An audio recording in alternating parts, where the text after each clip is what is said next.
Hey, so it's Tuesday, 24th of September, 2024. Had a very interesting day today. Uh, pretty, yeah, so, I started off with a Trini on the podcast, which is always great, even though I am in Trinidad. It was just great hearing the Trinidadian accent in the ears. It's different because I'm hearing, a ton of people with different accents and they're all here in my earbuds. But then when you hear the Trini accent in there, it's very cool. So yeah, connected with E Rustant. I say Rustant all the time with the T in the back end there because my primary school principal's name was Rustant. So that happens, but it's Rusta. Uh, and yeah, that was just a really cool conversation. Then I connected with Andy Smith, the guy who's been sober for quite a bit and helped other people remain sober. Super cool conversation. Um, if you don't know what I am doing, or you've just logged into the live, or even if you're listening to this, my goal is to have 1,200 conversations in 12 weeks with people that I had on the podcast before. The podcast, the last episode was 2,900 and something, right? So 2,923, right? So I've had people on the podcast that I've invited back, and we've invited new people, and then there are people who've told other people, and the podcast have had 1,200 people booked in to have conversations. I only now need to show up and do the work and have the conversations. And every day I'm doing a log, on social media with the purpose of expressing what's possible and sharing what I'm learning along the way. So that's what I'm doing here. So again, today's you see Tuesday, 24th September, because social media shares these things in a way where you never really know when something was shared, unless you look deeply. So this is my log, and that is what it is, right? So today, again, I spoke with A. Rostant first, and then Andy Smith second, and then Paolo Ben Salmi, which was a amazing because the last time he was on the podcast, he was probably around the age of 6, 7 years old, and then this 14/15 year old, almost 15, comes onto the podcast, and like the reference I had was a picture of him, and then he comes on, he puts on his video, and the guy is buff, he's strong, he's talking to me like he's 52 in terms of his wisdom, right? It was just a ton of fun. And yeah, it's his mom, right, who put all of these things in place for him to be present and be who he is. His bio is forever long in terms of the things he's achieved. But that particular conversation set the tone for what I was about to get into with other conversations and what mothers have to endure. So anyway, I spoke with Amanda Young right after, a super cool conversation.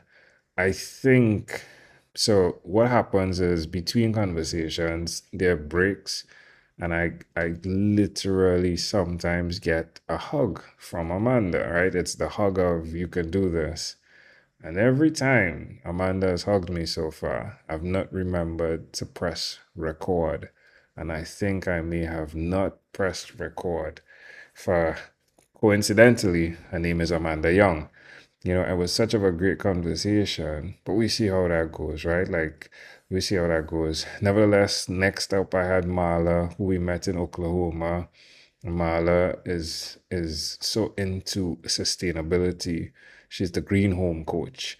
And, we read her book, which she gave to us. and it talks about, bringing down the energy consumption of your home. But in this conversation, and again, Marla has been on the podcast. This is the third time she's on the podcast, and we met her and recorded a video with her. So she's been around for quite a bit. But yeah, it's intriguing to me how Marla is fostering growth amongst humans, and creating a legacy, a sustainable legacy, of relationships. That was fun to uncover. Then I had Ben Brown, and I've been talking about people who've been on the podcast in my other logs, who've been married for 35 years and 36 years. And then, I met a friend who visited us, Raul, and he said 37 years. And that's great. And there are tons of things to learn there. I always ask what's the secret. And then Ben came on, but he shared, that he's been divorced.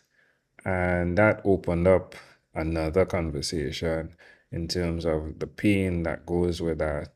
But then the opportunity to really bounce back. And as much as he was in a low place, as he shared with me, he was able to really bounce back. And of course, his children are better for it today, and things are good, right? So it's a good story, but it began the conversations of divorce. Then I had Eric. Eric, so on the podcast, you join and I start the timer because initially I wasn't using the timer, and I love conversation. So when it's going great, like I could go in any which direction, right? And it's so hard to sum up so many things in 12 minutes. Eric is a master. He just ran through that conversation on the 12-minute button. A ton of fun. Of course, Eric's doing a lot, right? Like his book, in terms of living extraordinary. I hope I'm not butchering the name of the book, right? Ordinary to Extraordinary is his themes, yeah. Eric's been writing and he's been traveling, and his books are amazing. Like you can check him out, Eric Severson, right? Then I had Brian on, and Brian, now I'm jumping in between states here, right? And countries virtually as I'm connecting to people and their accents and their tone differences. And it's a roller coaster, right? What would be equivalent to roller coaster in Trini? Hmm. It's like a drive to Maracas Beach, right? With all the curves, right? It's really, and then the views, it's intriguing. And then I had Brian on. And, Brian is building the mastermind group, and it was just a ton of fun. And he talked about addictions, right? And he talked about sex addiction. And it was intriguing that he came on and talked about that super vulnerable conversation. But he wants to help other men, who are having that challenge. And it's his story. Then I had a conversation with Lisa, and that was fun. It's always fun speaking with Lisa. But I think what happened is one of the things I'm doing is I'm jumping directly into the podcast, recording, and some people are expecting me to cue the conversation. So it was such of a natural conversation, but I'm not sure we're going to keep that as part of the podcast, as great as I think it was. So we may have to reach out and re-record this conversation with Lisa because she was communicating, believing it was just me, and didn't realize we were recording. And it's not as though she shared something that was not appropriate. It was just her tones, and it was just not, yeah, the thing. So that is what that was. But it was great. Then I had a conversation with Janet, and this is where things became emotionally, challenging, because Janet expressed that her son committed suicide. And this, when I started the podcast, looking at patterns and looking out for patterns. You know, Carly, which was my second episode, works in the suicide prevention space. And I was thinking, all right, so let's see where this goes and let's see how things are going to occur here. Is this going to be a reoccurring message, if you would, within embedded in the conversations as I go forward? And so far, we've had, so she would have been the 105th conversation so far. So let's say in the first 105 conversations, the topic has been coming up and it's resonating with me really deeply because one time we formed a group, like it was myself and four other guys, with the goal of building our relationship so that we could be able to bridge the conversation or at least come up with a method. I'll use method even though I'm thinking methodology that we could use to help young men, specifically young men, in the space, right? At least begin there. And I've been seeing that and feeling as though this is something that we should address. We should address. So I appreciate you sharing, Janet, what you've experienced. And yeah, it's a tough conversation to lose your son, especially when there were no signs like that. There wasn't a sign that made her think this would occur. Then I had a conversation with Mike Martin, who was a first time guest, who's out in Detroit, and he talks about the beauty of walking in the bush, is what I would call it, right? I'm not sure if he called it the bush or he called it wilderness because yeah, his thing is just being mindful in the wilderness. Yeah, he did say wilderness. So his thing is the wilderness, right? Yeah, and Mike talked about, how that helped him. So here it is. I'm hearing from Janet, and she's talking about her son and what she went through. And then he comes on, he talks about the value because he's been divorced as well. So then divorce pops up again. And, he's been divorced twice, and he talks about being in a low place as well. And I shared, all right, so something happened there. Sorry about that. But, he shared about being divorced twice over. And it's again the low space, the low place that he ended up in. And walking and being mindful helped him. But then Laurel is my next conversation. And Laurel tells me about her son that committed suicide as well. And, it's been 2 years, but you can still, well, I can still hear the freshness of the pain that she is still, processing. And again, it's hitting me, all right, what are we doing in Trinidad and in the Caribbean? Because it's usually a wave, right? Like these things, it's like North America has the amplified version of everything that we're feeling, and then the Caribbean gets, like we make a joke in Trinidad and say when America gets the cold, like we sneeze in Trinidad. So as even though that's with styles, that's usually applied with styles and the way we dress, I'm concerned for where, like the elements of social media and the strain of of of the effects of the pressures of what you are expected to be or who you're expected to be. I'm wondering that, yeah, I'm thinking we should definitely figure out methods at this point on the conversation. Laurel, I appreciate you sharing what you're doing. And of course, like Laurel is working, like she's now beginning to speak to other people. There are methods for getting out of this, yeah, for moving forward. I don't think you you can ever be the same. And I think it's about embracing what has happened. And of course, I'm speaking from a place where I've not experienced this, right? So please don't think that I can actively represent it.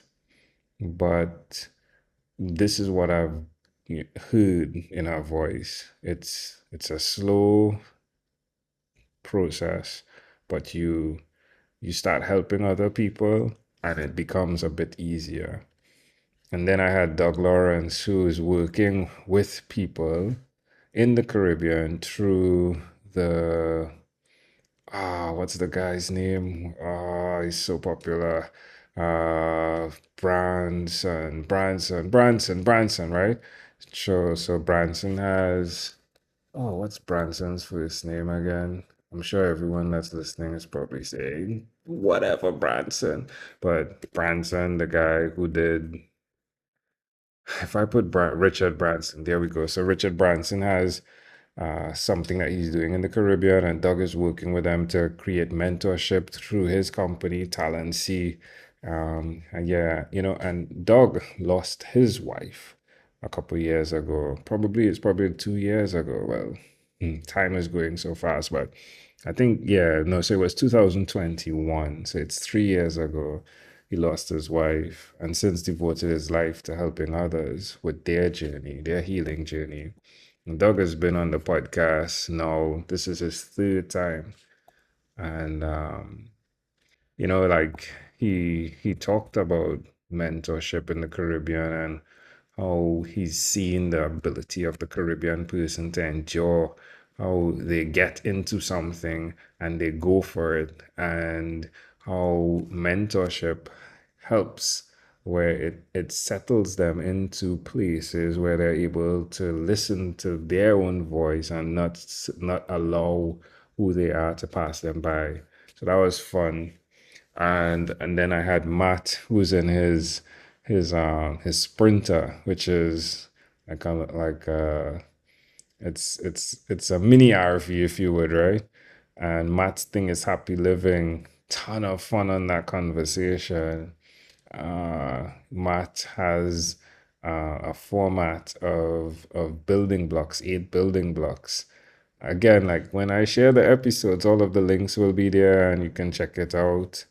So Matt was fun. And then I had Kenneth Cully, who's in Canada, who's the scout guy. Like I'll call him the scout guy. He's been on the podcast twice over. This is the third time. But as he expressed what he's doing in scouts and the growth that they've had, I thought to myself, this model, if if exported, could possibly be something that we use as a as a, an element or a method or a stage or some application for suicide prevention.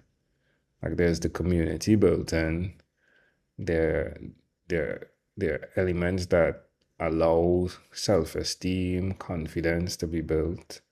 So yeah, so I did have a conversation with the other 3 men from the group that I talked about earlier on, and expressed what I saw or heard in these conversations. So let's see how that goes. For those who are out there, pray for us because I think it's a good idea. It's something great to put into action. You know, to figure out some type of preventative method for what's going on.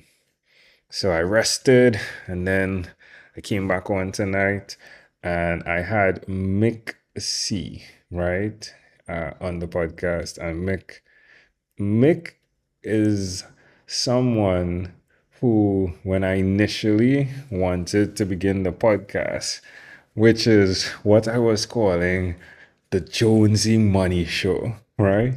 Mick is the person who helped me with that. Like Mick, I remember he put things together. We were attempting to record and we did well, right? Like it was a cool thing. And then Mick the graphic artist at the point in time, he created the Amazon Enterprise, our company logo, right? And it was built with our children and represents our family. And, I was asking him, what do you think of the logo 8 years after? Well, 10 years after, right? Because it was 2013, almost 11 years after. He's like, yeah, I think we should definitely, it's a bit too busy. Like, we should definitely do some things. But, the Mick I spoke to now has a child and is living in Canada. And he's running his company, efoundry.co, and he's worked with as big as companies as Disney and Google, but yeah, it's really, it hits a happy place in my heart when I've seen someone who has potential and was able to identify that, and then years after see them flourishing. It's a happy place for me. And then I connected with Richard Scott, who's all the way in New Zealand, right?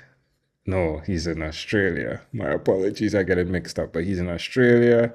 And you should, like Richard is telling you, he's he's chasing snakes, he's going back into the country, and it's helped him to help other people, right? And even though he's worked with celebrities from all over the world, Richard wants to make what he's doing available to as many people as possible.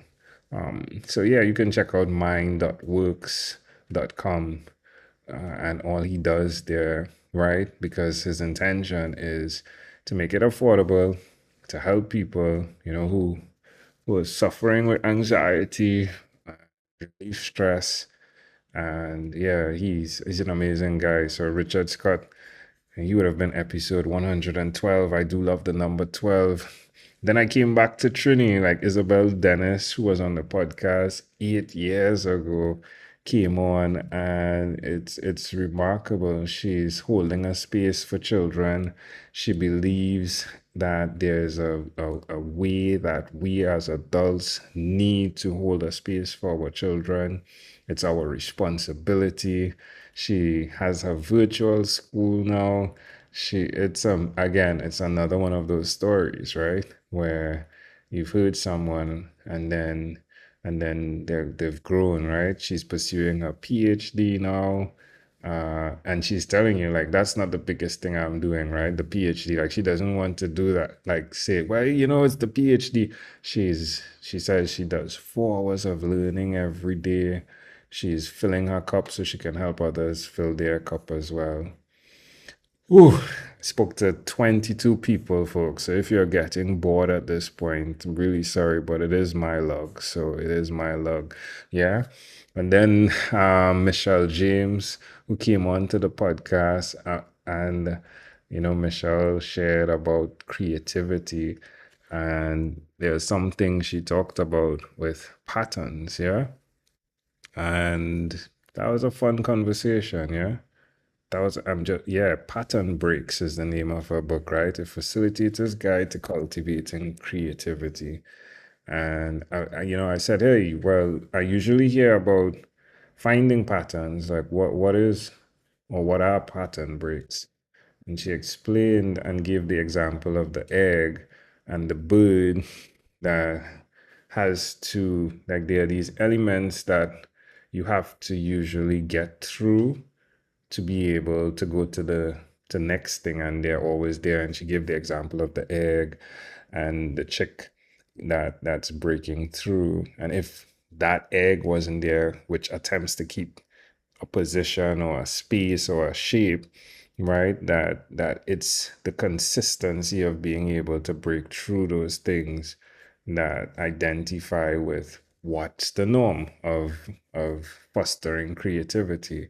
So that was a ton of fun. Then I spoke to Becky, right, who has 10 children, right? And Becky is a registered nurse who's been a registered nurse for 17 years.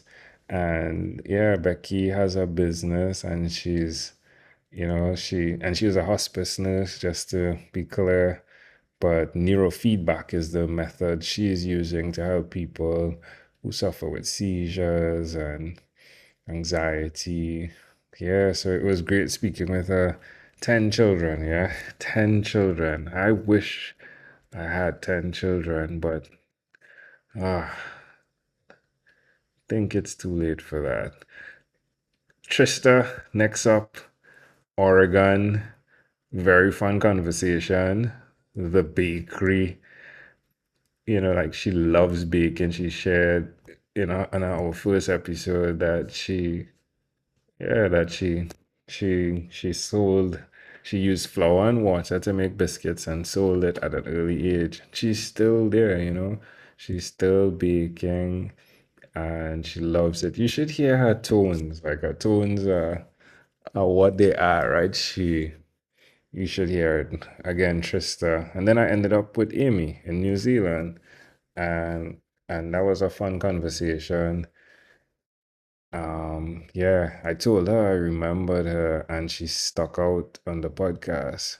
And she said, I'm sure you tell everyone that. And I do not tell everyone that. It's thousands of people, but there are people that stick out sometimes, yeah? So, whew, 22 people. I wanted to do this in 12 minutes. It's just not possible, right? But yeah, it's been a ton of fun, ton of conversations. Oh, I need to go rest now and reset. Let's see. Who do I have here? Seema, Jim, love being with you. Amanda, thanks for being here, Amanda. You're such of an amazing wife. Uh, Again, have a great rest of your night. Good night.